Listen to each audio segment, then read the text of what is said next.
भाइयों जय हिंद वंदे मातरम। जितने भी हमारे नेवी एसएसआर या फिर एमआर के भाई बहन हैं जो कि इनटेक 2025 की न्यू वैकेंसी का इंतज़ार कर रहे हैं, तो न्यू वैकेंसी के बारे में भी इस वीडियो में हम आपको बताएंगे। उसके साथ ही साथ क्या क्या आपको पढ़ना है, मतलब इंपॉर्टेंट टॉपिक्स कौन कौन से क्लियर करने हैं जिससे कि आपका ये वाला एग्ज़ाम क्लियर हो जाए। क्योंकि अगर आप ये वाला एग्ज़ाम निकाल लिए तभी आपका सिलेक्शन 2025 में हो पाएगा, वरना फिर आपको इनटेक 2026 में मौका मिलेगा, यानी फिर आपको 1 साल बाद मौका मिलेगा। तो इसलिए इस टॉपिक को पूरा देखिए, मतलब इस वीडियो को पूरा देखिए। उसके साथ ही साथ अगर आप टेलीग्राम चैनल नहीं ज्वाइन किए हैं तो टेलीग्राम चैनल ज्वाइन कर लें, और चैनल पर नए हैं तो चैनल ज़रूर सब्सक्राइब कर लें।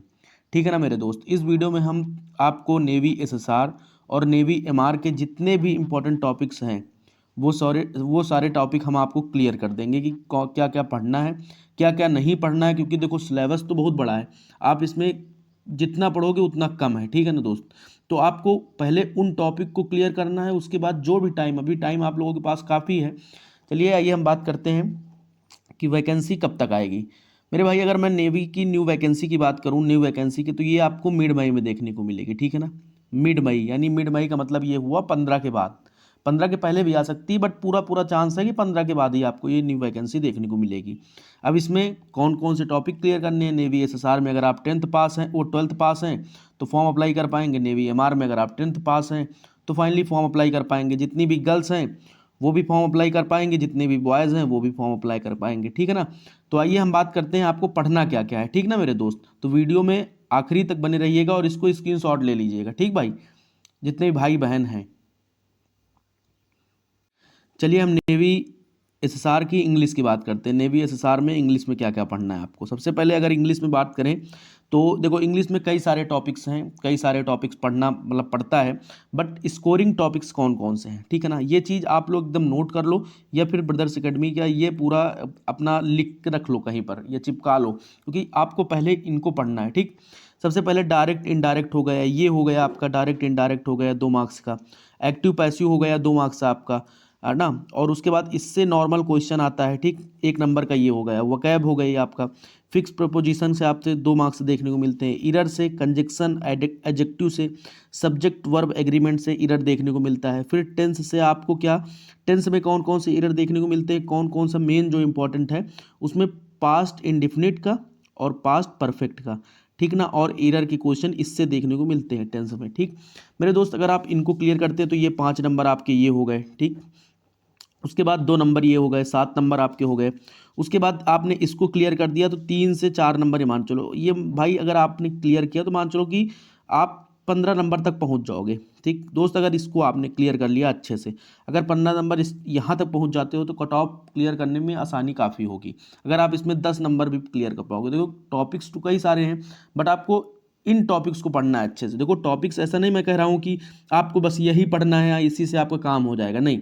पहले इनको आपको पढ़ना है, उसके बाद फिर नेक्स्ट आपको वो सिलेबस क्लियर करना है जो बाकी बचा हुआ है। पहले इसको मतलब मेन फोकस इस पे देना है। आइए अब बात करता हूँ आगे चल के। ठीक। अब बात करता हूँ नेवी की। जो नेवी में जीके और रीजनिंग का जो टॉपिक रहता है, क्योंकि काफ़ी सारे भाइयों के डाउट्स आते हैं कि भैया रीजनिंग में बताइए कि रीजनिंग में क्या सीन रहता है, क्योंकि रीजनिंग में कैसे क्वेश्चन आते हैं, रीजनिंग में क्या सीन रहता है। तो अगर मैं रीजनिंग की बात करूँ तो मेरे दोस्त 8 नंबर की रीजनिंग देखने को मिलती है आपको। 8 नंबर की रीजनिंग देखने को मिलती है। और रीजनिंग में कौन कौन से टॉपिक्स क्लियर करने होते हैं। पहला क्या, कोडिंग डिकोडिंग, जिससे कि हमारे 2 क्वेश्चन देखने को मिलते हैं। ठीक। ब्लड रिलेशन, उसके बाद एक क्वेश्चन इससे देखने को मिलता है। और ये साइन चेंज पे 2 क्वेश्चन देखने को मिलते हैं। नंबर सिस्टम से 2 क्वेश्चन आपको देखने को मिलते हैं। फिगर से आपके 1 से 2 क्वेश्चन मेरे दोस्त देखने को मिलते हैं। अब आप काफ़ी सारे लोग नेवी एसएसआर के रीजनिंग में डाउट में रहते हैं कि भैया रीजनिंग कितने नंबर की आती है, तो मैंने इसीलिए क्लियर कर दिया। अगर आप रीजनिंग, देखो रीजनिंग क्या होती है, रीजनिंग आपका नंबर स्कोर बढ़ा देती है। अगर 8 नंबर आपकी मेरिट लिस्ट में अगर 1 नंबर से नहीं हुआ तो दुख अलग होता है, बट अगर आपके 8 नंबर आ गए, रीजनिंग आपने पढ़ाई की, रीजनिंग में अगर आपने इन टॉपिक को क्लियर किया, मेरे दोस्त देखो टॉपिक्स कई सारे हैं बट इनको आपने क्लियर किया तो भाई हो जाएगा आपका। ठीक। अगर मैं जीके की बात करूं, जीके भाई जितना पढ़ लो उतना कम है, बट जीके में आपको फुल फॉर्म्स से 2 क्वेश्चन देखने को मिलेंगे, स्टैटिक जीके से 1-2 क्वेश्चन, कैपिटल करेंसी से हर बार क्वेश्चन देखने को मिलता है एक, तो एक बार इस बार भी देखने को मिलेगा। देखो ये जीके का पोर्शन मैं कंप्लीट करवाऊंगा। ठीक है ना। इसके ऊपर आपको 100 100 150 150 क्वेश्चन अप्रॉक्स मिलते रहेंगे।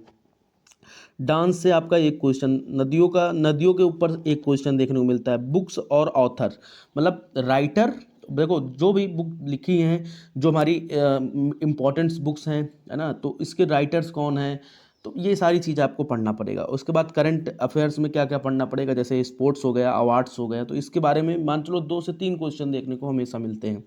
हिस्ट्री में अगर मैं बात करूँ तो 2 क्वेश्चन बस, जैसे सॉयल से क्वेश्चन देखने को मिलेंगे, माउंटेन से क्वेश्चन देखने को मिलेंगे, और रिवर से आपको क्वेश्चन देखने को मिलेंगे। तो मेरे दोस्त ये अगर आप क्लियर करते हो, देखो सिलेबस काफ़ी सारा बड़ा होता है, बट अगर आप क्लियर करते हो एट द टाइम से अगर आप क्लियर करते हो आप, तो भाई देखो सिलेक्शन लेने में आसानी होती है। इसीलिए मैंने पहले वीडियो डाल दिया, वैकेंसी का कोई ये नहीं कि सीन, बट मैंने बता दिया कि वैकेंसी आनी ही आनी है। ठीक दोस्त, अब बात करता हूँ इसमें का क्या क्या पढ़ना है, क्योंकि फिजिक्स में काफ़ी सारे लोग, मतलब एयरफोर्स की तरह नेवी का पेपर नहीं होता। ठीक, तो बाकी आप लोग हमसे जुड़े हुए हैं, तो आप लोगों का पूरा सेलेक्ट होने तक साथ मेरा रहेगा। जैसे कि इलेक्ट्रोस्टैटिक्स से बेसिक क्वेश्चन आपको देखने को मिलता है। इलेक्ट्रिक करंट से एक क्वेश्चन पक्का, ठीक है ना दोस्त, इलेक्ट्रिक करंट से एक क्वेश्चन पक्का न्यूमेरिकल कॉन्सेप्ट में दिखता है, ठीक ना।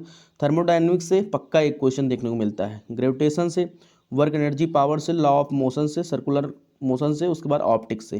तो ये सारे आपके टॉपिक्स अगर आप क्लियर करते हो, फिजिक्स में इंपॉर्टेंट टॉपिक्स ये हैं। तो फिजिक्स में काफ़ी सारे टॉपिक्स हैं, बट नेवी एसएसआर के सिलेबस अगर आप डाउनलोड करोगे ऑफिशियली, तो उसमें कई सारे मतलब कि टॉपिक्स पड़े हुए हैं। बट आपको पहले इन टॉपिक्स को पढ़ना है, उसके बाद उन टॉपिक्स को पढ़ना है, मतलब देखना है उनको भी, बट पहले इनको आपको क्लियर करना है। ठीक, उसके बाद मैं नेवी एमआर के बारे में बात करता हूँ, बट पहले मैथ के बारे में बात कर लूँ इधर। भाई चैनल पे नए हैं तो चैनल ज़रूर सब्सक्राइब कर लेना भाई। पहला आता है, जैसे कि मैं मैथ पढ़ूँ तो क्या क्या पढ़ूँ, काफ़ी सारा डाउट्स होता है भाई। आप डिफरेंशिएशन पढ़ सकते हो, लिमिट्स, कॉन्टिन्यूटी, ठीक है ना, इंटीग्रेशन पढ़ सकते हो, डिफरेंशिएशन इक्वेशन पढ़ सकते हो, डिफरेंशियल इक्वेशन पढ़ सकते हो, ठीक ठीक, और परमुटेशन कम्बिनेशन पढ़ सकते हो। ठीक, पढ़ सकते नहीं, पढ़ना है भाई, ठीक ना। ज्योमेट्री हो गई, स्टैटिक हो गई, 3D हो गई, बाइनोमियल थ्योरम हो गई, उसके बाद वेक्टर हो गया। तो अगर आप इनको क्लियर कर देते हो, इतने टॉपिक्स को, तो ये मान चलो 15 से 18 नंबर आप इसमें गेन कर लोगे मेरे भाई। अगर आप अच्छे से पढ़ते हो तो देखो, अच्छे से अगर इन्हीं टॉपिक को पढ़ लिया तो ये मान चलो कि बहुत ज़्यादा आसानी होगी। अगर थोड़ा बहुत लूज भी किया या फिर पूरा सिलेबस क्लियर किया तो अच्छे से आपको हो जाएगा भाई। ठीक, मैं इसीलिए सिलेबस पूरा एकदम क्लियर कर दे रहा हूँ। ठीक, नेवी एमआर की बात करूँ, ठीक है ना, ये पहले मेरे चैनल का नाम था, बट अब ब्रदर्स एकेडमी होगा, क्योंकि इंपॉर्टेंट टॉपिक्स जो है मैंने लिख रखा था। ठीक, तो इसमें नेवी एमआर में आपको क्या क्या पढ़ना है, नेवी एमआर में मैथ्स का ये देख लो आप पूरा, अगर आप इसको पढ़ लेते हो तो क्लियर हो जाएगा। स्टैटिक जीके वगैरह में आप देख सकते हो, इसका स्क्रीनशॉट ले सकते हो, वर्क पूरा आप इसके स्क्रीनशॉट ले लो भाई, कैसे क्या है ना। अब मैं नेवी एमआर का इधर बात करता हूँ, 2025 चल रहा है, ठीक ना। 2000 का मैं 24 में इनटेक 2024 में, तो इतनी जल्दी कोई सिलेबस चेंज होता नहीं भाई। तो मैंने ये वीडियो उस टाइम बनाया था, तो भाई यही इंपॉर्टेंट टॉपिक्स हैं 2025 में भी, इन्हीं को आपको पढ़ना है। मैंने 2025 आपको डाल दिया। ठीक, साइंस में आपको क्या पढ़ना है, वर्क एनर्जी पावर पढ़ना है, न्यूटन्स लॉ ऑफ मोशन पढ़ना है, ठीक ना। तो ये सारी चीज़ें अगर आप नेवी एमआर में पढ़ लेते हो तो क्लियर हो जाएगा। तो मेरे भाई मैं एक ये लास्ट टाइम एक चीज़ कहना चाहूँगा कि बस आराम से पढ़ते रहो, वैकेंसी आने वाली है। अगर आपने अभी से तैयारी किया है, मतलब अभी से एकदम कंटिन्यू रखा, तो भाई सिलेक्शन हो जाएगा। अगर आपने अभी से मतलब नहीं पढ़ाई की कि भाई अभी वैकेंसी आने में कई कुछ टाइम नहीं बचा हुआ, जैसे कि आप नवंबर से देख रहे थे, 3 से 4 महीने का टाइम बीत चुका है, तो उसी तरह ये टाइम भी निकल जाएगा, आपको मालूम नहीं चलेगा कब क्या हो गया। ठीक दोस्त, तो आप तैयारी कंटिन्यू रखें।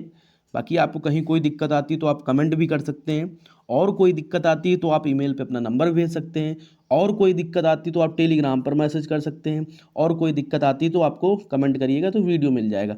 मतलब हम आपके साथ, मतलब कि 24 घंटे मैं आपके पास, मतलब हूँ नहीं आपके साथ, बट ये मान चलिए कि मैं खड़ा हूँ आप लोगों के साथ, बस इतना समझ सकते हैं।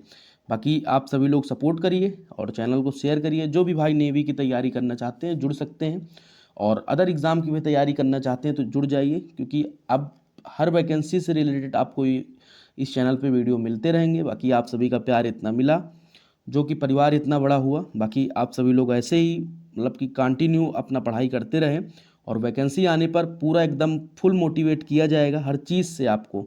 ठीक ना मेरे दोस्तों, सभी भाइयों को जय हिंद, वंदे मातरम। और सभी भाई ईमानदारी से तैयारी करो, क्योंकि 1 से 2 महीने का टाइम बचा हुआ है वैकेंसी आने में। तो ठीक है ना, सभी भाइयों को जय हिंद।